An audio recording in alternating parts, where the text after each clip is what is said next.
الحمد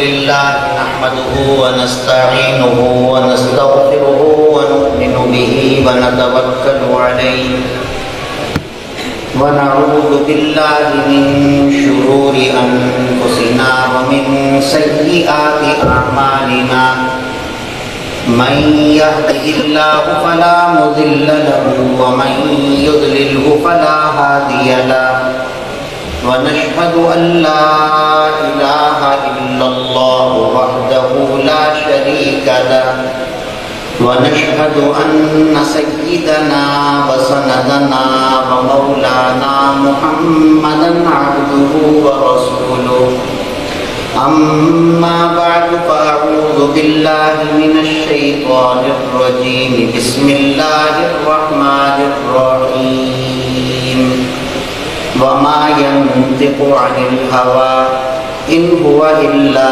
وحي يوحى قال النبي صلى الله عليه وسلم اللهم ارحم خلفائي قلنا من خلفاؤك يا رسول الله قال الذين يحفظون أحاديث ويبلغونها إلى الناس أو كما قال عليه الصلاة والسلام صدق الله العلي العظيم وصدق رسوله النبي الكريم ونحن على ذلك من الشاهدين والشاكرين والحمد لله رب العالمين.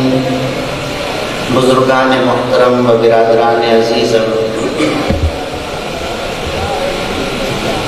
کتب احادیث میں سب سے معتبر کتاب بخاری شریف کی آخری حدیث اور آخری باب آپ نے سنا کہ ابھی طالب علم نے پوری سند کے ساتھ یہ آخری حدیث آپ کے سامنے پڑھی. حدیث کہتے ہیں حضور اکرم صلی اللہ علیہ وسلم کے قول، فعل اور تقریر کو.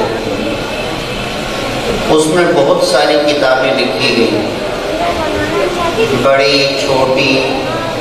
سرکار دو عالم صلی اللہ علیہ وسلم کی حیات میں ہی یہ کام شروع ہو گیا. حضرت عبداللہ بن عمر بن عاص رضی اللہ تعالیٰ عنہ حضور صلی اللہ علیہ وسلم کی مجلس میں تشریف لاتے اور آپ کے سامنے جو آپ ارشاد فرماتے وہ لکھتے رہتے. آپ علیہ السلام دیکھتے بھی تھے کہ لکھ رہے ہیں، کبھی نکیر نہیں فرمائی کہ نہ لکھو. بعض صحابہ کرام نے عرض کیا حضرت عبداللہ بن عمر بن عاص سے کہ حضور صلی اللہ علیہ وسلم کبھی نشاط کی حالت میں ہوتے ہیں اور کبھی غصے کی حالت میں ہوتے ہیں. غصے کی حالت میں جو بات ارشاد فرمائے وہ نہ لکھا کرو، اور نشاط میں عمومی حالات میں جو بات ارشاد فرمائے وہ لکھ لیا کرو. تو انہوں نے حضور اکرم صلی اللہ علیہ وسلم سے پوچھا کہ اللہ کے رسول کیا میں ایسا کروں کہ غصے والی باتیں نہ لکھوں اور نشاط کی حالت میں جو ارشاد فرمائے وہ لکھ لوں؟ تو آپ علیہ السلام نے اپنی زبان مبارک پر انگلی رکھی اور ارشاد فرمایا کہ اس زبان سے حق کے سوا کچھ نہیں نکلتا، میں جس حالت میں بھی بات کروں لکھ لیا کروں. تو اس طرح سے حضور صلی اللہ علیہ وسلم کی حیات میں ہی احادیث کے لکھنے کا کام شروع ہو چکا تھا. پھر اس میں البتہ یہ ضرور ہوا کہ ابواب کی ترتیب، فصول کی ترتیب، کتابوں کی ترتیب یہ بن گئی. آپ علیہ السلام کی مجلس میں مختلف گفتگو ہوتی. کسی نے خواب سنایا، آپ نے تعبیر ارشاد فرما دی. کسی نے مسئلہ پوچھا، آپ علیہ السلام نے اس مسئلے کا جواب دیا. جو انہوں نے پوچھا وہ مسئلہ بتایا. تو مختلف گفتگو ہوتی تھی، وہ ساری جمع ہو گئی عبداللہ بن عمر بن عاص رضی اللہ تعالیٰ عنہ کی اس کتاب میں، اس تحریر میں. پھر بعد میں علماء کرام نے یہ کام کیا کہ وضو کے مسائل، وضو کی احادیث ایک جگہ جمع کر دی، اسے عنوان دے دیا کتاب الوضو۔ نماز کی احادیث ایک جگہ جمع کر دی، انہیں عنوان دے دیا کتاب الصلاۃ۔ روزے کی احادیث ایک جگہ جمع کر دی، انہیں عنوان دے دیا کتاب الصوم۔ اس طرح سے ان کو الگ الگ کر دیا تاکہ پڑھنے میں سہولت ہو کہ اگر کوئی روزے سے متعلق حدیث دیکھنی ہے تو ساری کتاب نہ چھاننی پڑے، بلکہ کتاب الصوم کے اندر دیکھ لیں، وہاں وہ احادیث مل جائیں۔ ان میں جتنی احادیث کی کتابیں لکھی گئی، ہزاروں کتابیں، ان میں اس کتاب کو یہ مقام اور مرتبہ اور فضیلت حاصل ہے کہ جسے جمہور علماء کرام فرماتے ہیں تمام کتابوں میں سب سے صحیح ترین کتاب بخاری، اصح الکتب بعد کتاب اللہ، اللہ کی کتاب کے بعد کتب احادیث میں سب سے صحیح ترین کتاب بخاری شریف۔ امام بخاری رحمۃ اللہ علیہ کا نام نامی، اسم گرامی محمد، آپ کے والد صاحب کا نام اسماعیل، آپ کے دادا کا نام ابراہیم، آپ کے پردادا کا نام مغیرہ، اور ان کے والد کا نام بردسبہ۔ بردسبہ ایمان نہیں لائے، مجوسی تھے، ان کے بیٹے مغیرہ ایمان لے کر آئے۔ اس زمانے میں بخارا، تاشقند، سمرقند، اس علاقے کے گورنر تھے یمان جوفی۔ یمان جوفی کے ہاتھ پر ایمان لائے تو ولائے اسلام کی وجہ سے امام بخاری رحمۃ اللہ علیہ کو بھی جوفی کہا جاتا ہے۔ قبیلہ جوف یہ عرب کا قبیلہ ہے، اور امام بخاری رحمۃ اللہ علیہ عجمی ہے، فارسی بولنے والے، تو یہ عربی قبیلے کی طرف جو نسبت ہوئی وہ اسلام لانے کی وجہ سے، کہ امام بخاری کے پردادا مغیرہ یمان جوفی کے ہاتھ پر ایمان لائے، اس لیے ان کی طرف نسبت ہو گئی۔ امام بخاری رحمۃ اللہ علیہ کی ولادت 13 شوال بروز جمعہ بعد نماز جمعہ بخارا شہر میں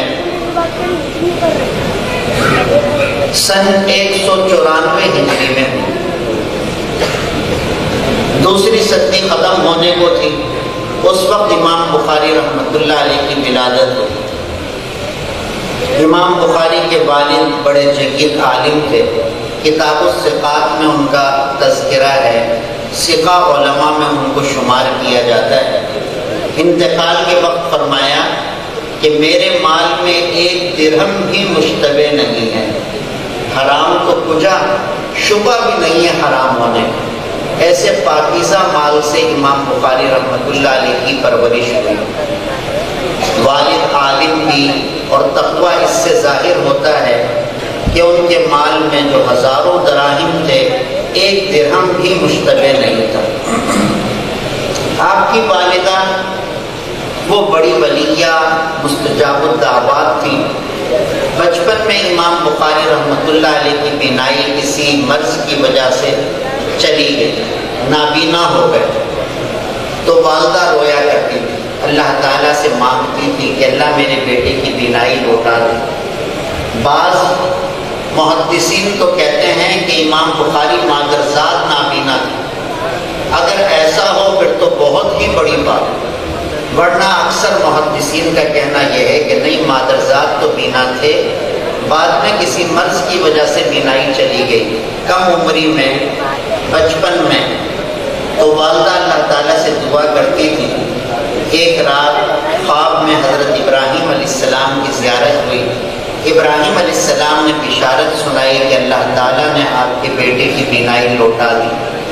جب صبح اٹھے تو آنکھیں روشن تھیں، دیکھ رہے تھے، اور ایسی بینائی اللہ نے عطا فرمائی۔ امام بخاری کی بہت ساری تصانیف ہیں، ان میں ایک تاریخ الکبیر، وہ امام بخاری نے رات کے وقت چاند کی روشنی میں لکھی۔ ایسے اللہ نے بینائی پہ عطا فرمائی۔ والدین کا نیک صالح ہونا، ذی علم ہونا، یہ بڑی فضیلت کی بات ہے۔ حضور اکرم صلی اللہ علیہ وسلم سے حضرات صحابہ کرام نے پوچھا کہ اللہ کے رسول سب سے بہتر کون ہے؟ تو آپ نے ارشاد فرمایا یوسف بن یعقوب بن اسحاق بن ابراہیم، کہ سب نبی ہیں کہ آباء و اجداد کے نیک ہونے کی وجہ سے فضیلت ہے، کہ سلسلۃ الذہب حضرت یوسف علیہ السلام نبی، ان کے والد یعقوب علیہ السلام نبی، دادا اسحاق علیہ السلام نبی، پردادا ابراہیم علیہ السلام نبی۔ تو یہ آباء و اجداد کا نیک ہونا، متقی ہونا، ذی علم ہونا، یہ اس حدیث سے پتہ چلا کہ بڑی فضیلت کی بات ہے۔ امام بخاری رحمۃ اللہ علیہ کو یہ فضیلت حاصل تھی۔ امام بخاری رحمہ اللہ کا انتقال ہوا 62 سال کی عمر میں۔ اس وقت امام بخاری کا انتقال ہوا 1 شوال سن 256 ہجری، 62 سال عمر تھی۔ چاند رات رمضان المبارک پورا ہوا، عید الفطر کا چاند نظر آیا، اس رات انتقال ہوا خلطن بستی میں۔ وہی نماز عید کے بعد امام بخاری رحمہ اللہ کا نماز جنازہ ہوا اور امام بخاری کو دفنایا گیا۔ بخاری شریف، اس کے بارے میں بھی عرض کر دوں، بڑی معتبر کتاب، جیسے پہلے عرض کیا۔ امام بخاری رحمۃ اللہ علیہ نے ایک مرتبہ خواب دیکھا جو اس کا سبب بنا بخاری کی تحریر کا، بخاری کے لکھنے کا۔ خواب دیکھا کہ حضور اکرم صلی اللہ علیہ وسلم کو مکھیاں ستا رہی ہیں، آپ پر مکھیاں بیٹھ رہی ہیں۔ امام بخاری رحمہ اللہ مکھیاں اڑا رہے ہیں، پنکھا جھل رہے ہیں کہ مکھیاں آپ سے دور ہو جائیں۔ جب آنکھ کھلی تو اپنے استاد اسحاق بن راہویہ رحمۃ اللہ علیہ سے اس خواب کا ذکر کیا۔ انہوں نے فرمایا کہ اللہ تعالیٰ آپ سے یہ کام لیں گے کہ من گھڑت اور جھوٹی حدیثوں کو صحیح حدیثوں سے الگ کر دو، صحیح احادیث کا مجموعہ جمع کرو۔ چنانچہ شوق پیدا ہوا کہ میں ایک ایسی کتاب لکھوں جس میں تمام صحیح احادیث ہوں، تو یہ کتاب لکھنے کا سبب یہ بنا۔ چنانچہ یہ کتاب امام بخاری نے لکھی جسے اللہ تعالیٰ نے مقبولیت عطا فرمائی۔ ایک بڑے فقیہ، بڑے جید عالم ابو زید مروزی رحمۃ اللہ علیہ، شافعی المسلک ہیں، بڑے فقیہ ہیں۔ انہوں نے خواب میں حضور اکرم صلی اللہ علیہ وسلم کی زیارت کی۔ آپ علیہ الصلوۃ والسلام نے فرمایا ابو زید کب تک تم شافعی کی کتابیں پڑھتے رہو، میری کتاب بھی پڑھو۔ انہوں نے دریافت کیا کہ اللہ کے رسول آپ کی کتاب کون سی ہے؟ تو ارشاد فرمایا بخاری۔ تو یہ بخاری شریف کے بارے میں اللہ کے رسول فرما رہے میری کتاب، اس میں احادیث جمع کی امام بخاری رحمہ اللہ نے، اور پھر جو شروع میں پڑھا جاتا ہے اسے ہم کہتے ہیں ترجمۃ الباب، اردو میں کہہ لیں باب کا عنوان ہے یہ اس حدیث کا، یہ جو قائم کیا امام بخاری رحمۃ اللہ علیہ نے۔ یہ بڑا کمال کا کام امام بخاری رحمۃ اللہ علیہ سے اللہ نے لیا۔ ہمارے اکابرین میں سے بعض نے پوری بخاری کی نہیں، صرف ان تراجم کی، تراجم بخاری کی، عنوانات کی تشریح کی، کہ اصل چیز تو یہ ہے۔ شاہ ولی اللہ محدث دہلوی رحمۃ اللہ علیہ کی کتاب ہے الابواب والتراجم، صرف یہ تراجم بخاری پر ہی انہوں نے کلام کی۔ حضرت شیخ الہند رحمۃ اللہ علیہ کی کتاب ہے تراجم البخاری، صرف تراجم پر ہی گفتگو فرمائی۔ تو یہ ایسے قیمتی ہیں یہ تراجم کہ حدیث جو لا رہے ہیں اس حدیث سے جو مسئلہ مستنبط ہوتا ہے، اس حدیث سے جو مسئلہ نکلتا ہے، وہ ترجمۃ الباب امام بخاری بناتے ہیں۔ اسی لیے اس کو کہا جاتا ہے کہ امام بخاری کی فقہ، کہ امام بخاری مجتہد تھے، ان کی فقہ ان کے تراجم ہیں، کہ اس حدیث سے یہ مسئلہ نکلا، اس حدیث سے یہ مسئلہ نکلا۔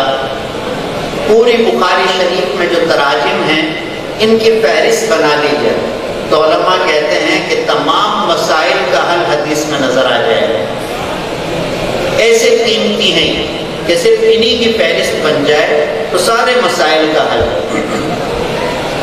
چنانچہ یہ ترجمۃ الباب امام بخاری نے قائم کیا اس زمانے کے ایک باطل فرقے، ایک غلط سوچ کے رد میں۔ پہلی جو امام بخاری نے کتاب ذکر کی اس میں کتاب الایمان، اور آخری وہ کتاب التوحید، ان دونوں میں ایمانیات کا ذکر فرمایا، اور ایمان یہ اس بات و نفی دونوں کو ملائیں تب بنتا ہے۔ صرف اس بات ہو تو اس سے بھی ایمان نہیں، جب تک کہ باطل مذاہب، غلط مذاہب، دوسرے مذاہب کا انکار نہ ہو۔ ابو طالب کا مشہور شعر ہے، حضور صلی اللہ علیہ وسلم کے چچا کہتے ہیں قد علمت ان دین محمد خیر الادیان البریۃ دینا، میں جانتا ہوں کہ محمد صلی اللہ علیہ وسلم کا دین دنیا کے تمام ادیان میں سب سے بہتر ہے، لیکن اس کے باوجود کہا جاتا ہے کہ ابو طالب مسلمان نہیں، حالانکہ وہ یہ اعتراف کر رہے ہیں۔ یہودیوں کے بارے میں اللہ تعالیٰ نے ارشاد فرمایا یعرفونہ کما یعرفون ابناءہم، کہ وہ آپ علیہ الصلوۃ والسلام کو ایسا پہچانتے ہیں جیسے اپنے بیٹوں، اولاد کو پہچاننے میں آدمی غلطی نہیں کرتا، تو ایسا یہودی حضور صلی اللہ علیہ وسلم کو بحیثیت نبی جانتے ہیں کہ بالکل اللہ کے نبی ہیں، لیکن اس کے باوجود ہم کہتے ہیں وہ غیر مسلم ہیں، وہ مسلمان نہیں ہیں۔ اسی بخاری کی ابتدا میں آپ نے پڑھا کہ ہرقل کے پاس جب حضور اکرم صلی اللہ علیہ وسلم کا مبارک خط پہنچا تو اس نے خط پڑھ کر کہا لو كنت عنده لغسلت قدمي، اگر میں اس نبی کے پاس ہوتا تو اس کے قدم دھوتا۔ ایسی عقیدت کا اظہار کیا، لیکن اس کے باوجود ہم کہتے ہیں کہ ہرقل غیر مسلم عیسائی ہے، حالانکہ وہ اقرار کر رہے ہیں، لیکن ان کو غیر مسلم کیوں کہا جا رہا ہے؟ کہ وہ حضور اکرم صلی اللہ علیہ وسلم کو مان تو رہے ہیں نبی، لیکن باطل مذہب کو بھی نہیں چھوڑ رہے۔ ابو طالب کا انتقال ہونے لگا، ابو جہل بھی بیٹھا ہے، حضور صلی اللہ علیہ وسلم بھی تشریف فرمائے، آپ علیہ الصلوۃ والسلام فرما رہے ہیں چچا ایک مرتبہ کلمہ پڑھ، میں اللہ کے یہاں گواہی دوں گا آپ کے مسلمان ہونے کی۔ اور ابو جہل کہتا ہے کہ آپ عبد المطلب کے مذہب کو چھوڑ دیں گے؟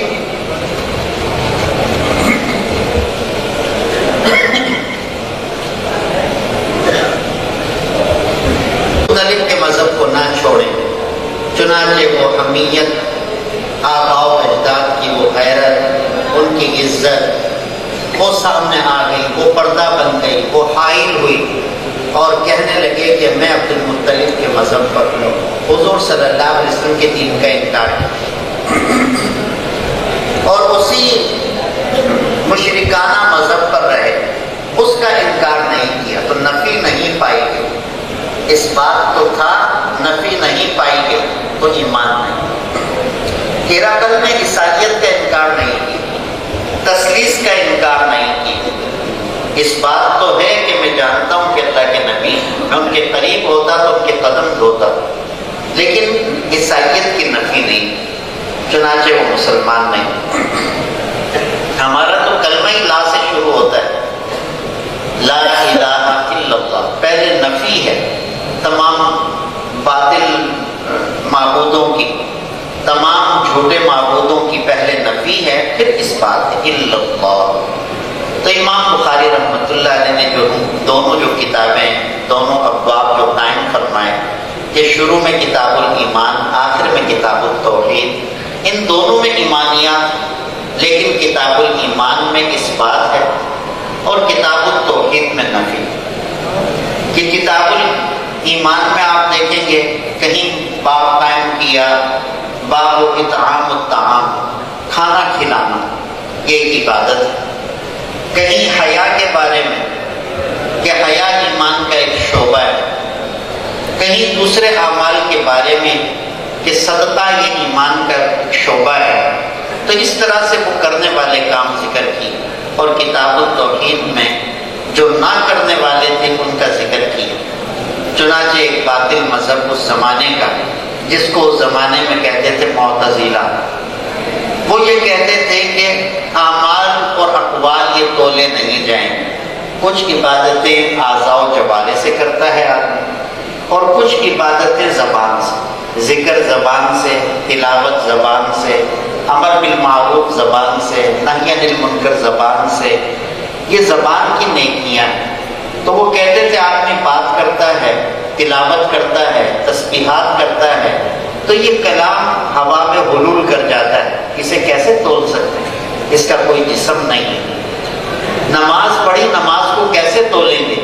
اس کا کوئی جسم نہیں۔ روزہ رکھا، روزے کو کیسے تولیں گے؟ اس کا کوئی جسم نہیں۔ بھائی اللہ تعالیٰ فرما رہے ہیں کہ تولیں گے، وزن کریں گے، کہ نہیں ہماری عقل میں بات نہیں آ رہی۔ تو وہ عقل کے پجاری تھے، وہ انکار کرتے تھے کہ اعمال نہیں تولے جائیں گے۔ چنانچہ ان کے اس غلط نظریے کی تردید میں امام بخاری رحمۃ اللہ علیہ نے یہ باب قائم فرمایا اور حدیث سے ثابت کیا کہ یہ اقوال اور اعمال تولے جائیں گے، یہ ہوا میں حلول نہیں کر گئے، اللہ کے پاس محفوظ ہے۔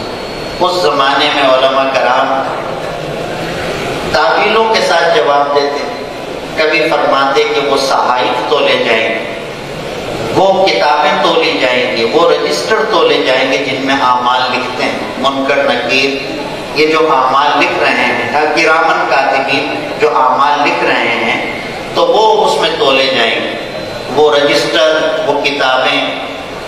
کبھی فرماتے کہ اللہ ان کو جسم دے دیں گے اور جسم دے کر پھر انہیں تولیں گے۔ تو اس طرح سے تعبیر کیا کرتے ہیں، اس زمانے میں اس کی ضرورت ہی نہیں ہے۔ ہم دیکھتے ہیں کہ ایسی چیزیں جن کا جسم نہیں وہ تولی جا رہے ہیں۔ فضا میں کتنی حرارت ہے، ایسے آلات موجود ہیں کہ وہ بتاتے ہیں کہ اس وقت کتنی حرارت ہے، کتنی برودت ہے، تو وہ بتاتے ہیں کہ اتنی برودت ہے۔ میرے جسم میں کتنی حرارت ہے، تھرمامیٹر لگایا، بتائیں کہ اتنی حرارت ہے، کتنی گیس استعمال کی، ہمارا میٹر بتاتا ہے کہ اتنی گیس استعمال کی۔ تو جن چیزوں کا جسم نہیں وہ اس زمانے میں تولی جا رہے ہیں۔ انسانوں نے ایسے ترازو بنا لیے کہ جن کا جسم نہیں ہے وہ تولی جا رہی ہیں، تو پھر خلاق عالم کیوں نہیں بنا سکتے؟ تو اب تو کوئی اعتراض رہا ہی نہیں، لیکن اس زمانے میں یہ اعتراض کیا جاتا تھا۔ اس پر بس اتنی عرض ہے کہ اپنی عقل کے پیچھے نہ چلیں۔ یہ رد ہے وہ ان لوگوں پر جو اپنی عقل کے پیچھے چلتے ہیں، اللہ اور اس کے حبیب کے حکم کی فکر نہیں۔ سیدنا امام اعظم امام ابو حنیفہ رحمۃ اللہ علیہ فرماتے ہیں، میری عقل یہ کہتی ہے کہ موزے کے نیچے کے حصے میں جو تلوے سے لگا ہوا ہے وہاں مسا ہو، کیونکہ آدم بقولہ یوزن، بنی آدم کے اعمال اور قول ان کا وزن کیا جائے گا، تولے جائیں گے۔ یہ اس آیت شریفہ سے پتہ چلا، آنے والی حدیث سے پتہ چلا۔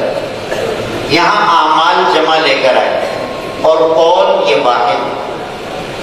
حالانکہ جب اعمال جمع ہے تو اس کا تقاضا تھا کہ آگے اقوال لے کر آتے۔ اس کے دو جواب دیے جاتے ہیں کہ اعمال کیے جاتے ہیں کئی اعضاء سے، ہاتھ سے عمل کرتے ہیں، جیب سے پیسے نکالے فقیر کے ہاتھ میں رکھے تو یہ عمل ہاتھ سے ہوا، پاؤں سے عمل کیا، گھر سے وضو کر کے چلے مسجد کی طرف آئے، یہ پاؤں کا عمل ہے۔ دعوت دی، تلاوت کی، یہ دعوت سنی، تلاوت سنی، یہ کان کا عمل ہے اور یہ کار خیر۔ بیت اللہ شریف کی زیارت کی، یہ آنکھ کا عمل ہے۔ والدین کی زیارت کی، یہ آنکھ کا عمل ہے۔ تو اعمال کئی اعضاء سے کیے جاتے ہیں، آنکھ سے، کان سے، ہاتھ سے، پاؤں سے، جبکہ قول صرف ایک ہی وضو سے ہوتا ہے، زبان سے، اور کسی وضو سے بول نہیں سکتے۔ تو وہ چونکہ ایک ہی وضو سے ہوتا ہے اس لیے واحد لے کر آئے، اور اعمال کئی اعضاء سے ہوتے ہیں اس لیے جمع لے کر آئے۔ دوسرا یہ کہ قول یہ مصدر ہے اور مصدر یہ واحد جمع سب کے لیے استعمال ہوتا ہے۔ وقال مجاہد، امام مجاہد رحمۃ اللہ علیہ فرماتے ہیں، القسطاس العدل بالرومیہ، کہ قسطاس اس کا معنی ہے انصاف، عدل رومی زبان ہے۔ پھر یہ عربی میں استعمال ہونے لگا۔ ایسے بہت سے لفظ کہ جو عجمی ہیں لیکن پھر عربی میں وہ استعمال ہونے لگے، جیسے حضرت مفتی وجی صاحب رحمۃ اللہ علیہ بچپن سے حضرت کے درس سنتا تھا، ختم بخاری شریف پر، میری عمر 10 سال ہوگی اس وقت، حضرت کے درس میں جایا کرتے، سمجھ میں نہیں آتا تھا لیکن دل کو بڑا سکون ملتا تھا، سامنے بیٹھ کر حضرت کی گفتگو سنتے رہتے، بعد میں پھر باتیں سمجھ میں بھی آنے لگی۔ حضرت فرمایا کرتے تھے اس پر کہ فیل مستقل ایک سورت ہے قرآن کریم، اسی نام سے، فیل یہ عربی لفظ نہیں، فرماتے تھے یہ فارسی لفظ، کہ عرب میں یہ جانور نہیں پایا جاتا تھا، روم سے بھیجا تھا یہ ہاتھی جو آئے تھے عرب میں، یہ روم سے آئے تھے، عجم سے آئے تھے، اتنی بڑی بلا، انہوں نے بڑے سے بڑا جانور دیکھا تھا اونٹ، یہ اس سے بڑی بلا آئی، ایو شیء ھذا، یہ کیا ہے؟ اب وہ جو لائے تھے وہ اسے کہتے پیل، فارسی میں ہاتھی کو کہتے ہیں پیل، بے یہ لام، اور بے عربی میں مستعمل نہیں، تو انہوں نے اس بے کو فے سے بدل کر فیل کی، فرمایا یہ بھی اصل میں فارسی لفظ ہے، عجمی لفظ ہے جو عربی میں استعمال ہونے لگے۔ تو ایسے چند ایک لفظ ہیں جو عربی میں استعمال ہوئے، انہی میں سے یہ ہے القسطاس۔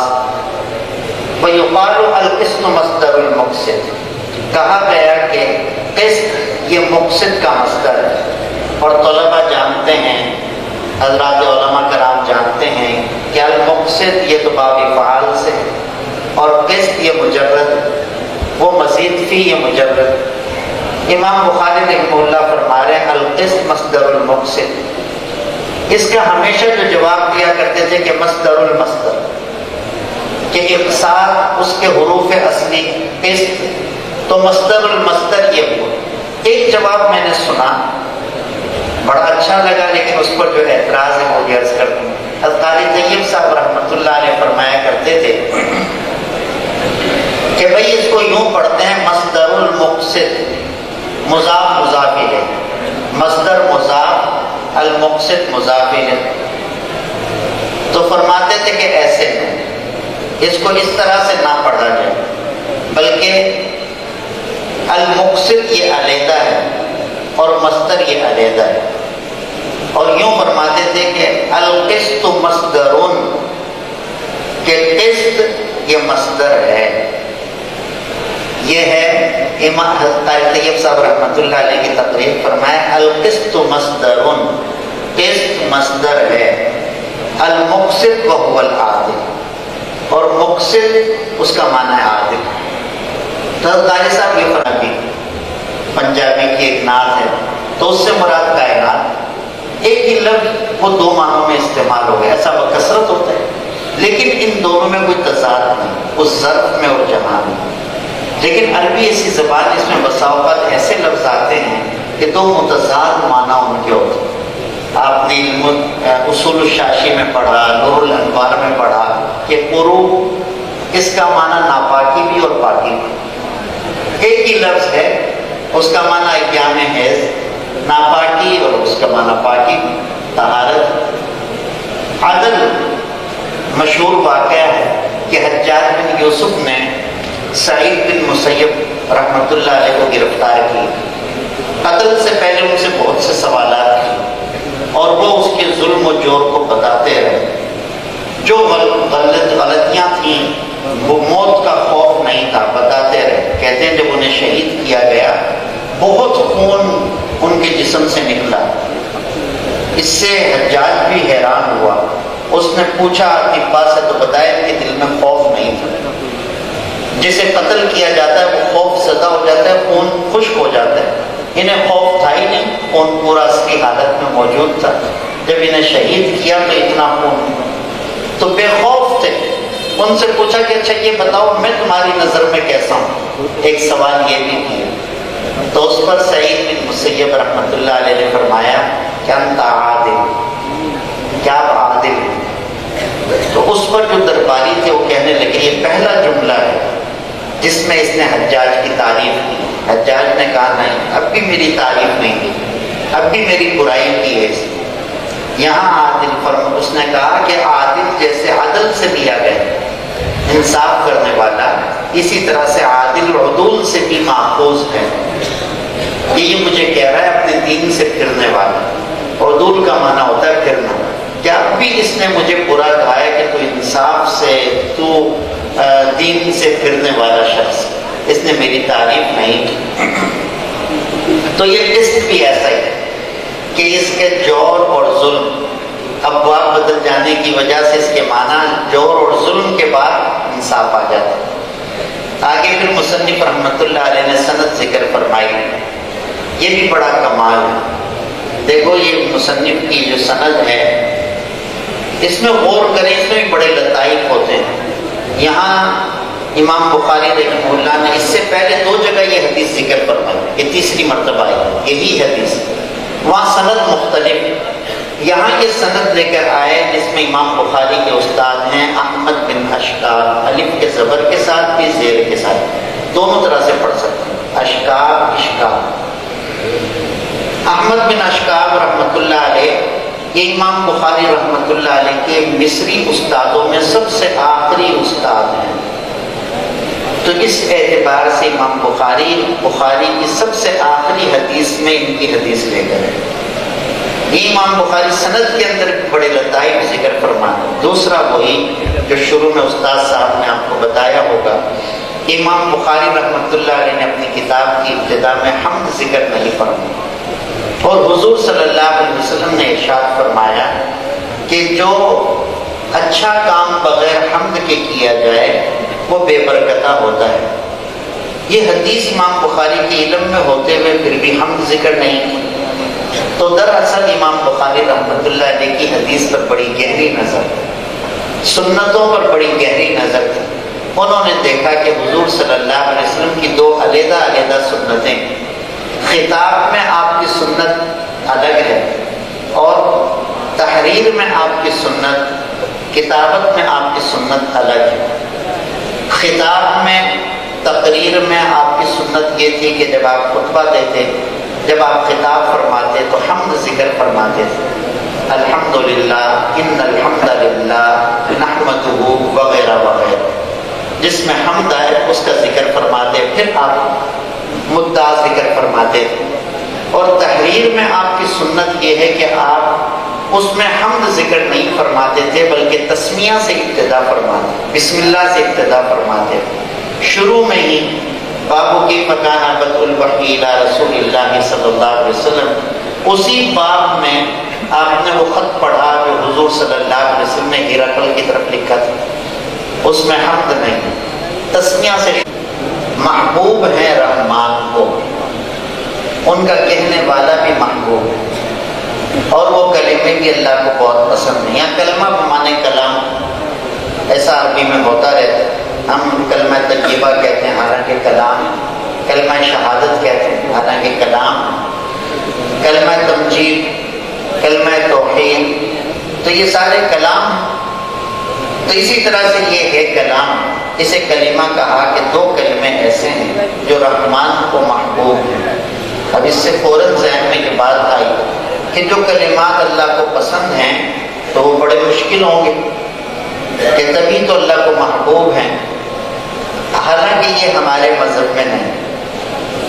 امام بخاری رحمۃ اللہ علیہ نے جلد اول میں ایک باب قائم فرمایا، الدین یسر، باب یہ قائم فرمایا کہ دین اسلام بہت آسان دین ہے، اس میں مشقت کا تصور نہیں۔ حضرت عائشہ رضی اللہ تعالیٰ فرماتی ہیں کہ حضور صلی اللہ علیہ وسلم کو اختیار دیا جاتا ہے کہ آپ چاہیں تو یہ کام کر لیں، چاہیں تو یہ کام کر لیں، تو آپ ان دونوں میں سے جو آسان ہوتا اسے اختیار فرماتے تھے۔ ہمارے استاد شیخ الاسلام دامت برکاتہم فرمانے لگے کہ اس میں کی سبسڈی ہو گئی، آپ تکبیر تحریمہ کہیں ہیں اور نماز پڑھائیں۔ فرمایا کہ میری حکومت کا دار و مدار ہی سب کی سدھائی پر ہے، میں اس میں کبھی غفلت نہیں برت سکتا، کبھی دوسروں کے ذمہ کام نہیں لگا سکتا، میں خود کروں گا۔ تو سب کی سدھائی میں اتنا اہتمام۔ اب وہ صحابی کہہ رہے ہیں کہ اللہ کے رسول میں عشاء کی نماز گھر میں پڑھ کر سو جاتا ہوں، آپ نے فرمایا مسجد میں کیوں نہیں جاتے؟ کہ اس لیے نہیں جاتا کہ ہمارے امام صاحب اتنی لمبی نماز پڑھاتے ہیں کہ وہ جوان اتنا راضی ہوگا۔ ہمارے یہاں تو یہ نہیں، ہمارے یہاں تو یہ ہے کہ حضور صلی اللہ علیہ وسلم نے 2 کاموں میں اختیار کیا، اس سہل کو اختیار کرنا کہ جو آسان ہے اسے اختیار کرنا۔ تو وہ دو کلمات ان کے بارے میں فرمایا کہ مشکل نہیں ہے، خفیفتان علی اللسان، سبھی زبان پر بہت آسان، بہت خفیف ہیں، ہلکے ہیں، تو وہ مشکل نہیں ہے، وہ کلمات مختصر ہیں، اس سے ذہن میں آتا ہے، پھر وہ ترازو میں بھی ہلکے ہوں گے۔ تو فرمایا نہیں، ترازو میں ہلکے نہیں، وہاں بہت بھاری، ثقیلتان فی المیزان، ترازو میں بہت بھاری ہیں، ثقیل ہیں۔ اب وہ کلمات کیا ہیں؟ سبحان اللہ و بحمدہ ایک، سبحان اللہ العظیم دو، یہ دو کلمات ہیں۔ کیسے کہ نفی کی پہلے سبحان اللہ و بحمدہ اور پھر سبحان اللہ العظیم، پھر نفی کی کہ وہ عظمت والے ہیں، کوئی عیب ان میں نہیں، ہر عیب سے پاک۔ حضور اکرم صلی اللہ علیہ وسلم نے ارشاد فرمایا کہ اگر کوئی شخص بخل کی وجہ سے مال خرچ نہیں کر سکے، بخل کی وجہ سے مال خرچ نہیں کر پا رہا، اور بزدلی کی وجہ سے جہاد نہیں کر پا رہا، اور وہ کہتا ہے سبحان اللہ و بحمدہ، تو اللہ تعالیٰ اسے مال خرچ کرنے والوں کے برابر، جہاد کرنے والوں کے برابر اجر عطا فرماتے۔ یہ ایسے مبارک کلمات ہیں۔ ایک صاحب حضور صلی اللہ علیہ وسلم کے پاس آئے، سبحان اللہ و بحمدہ، سبحان اللہ العظیم، سبحان اللہ و بحمدہ، سبحان اللہ العظیم، وآخر دعوانا الحمدللہ۔ حسبی اللہ و نعم الوکیل، نعم المولا و نعم النصیر، حسبی اللہ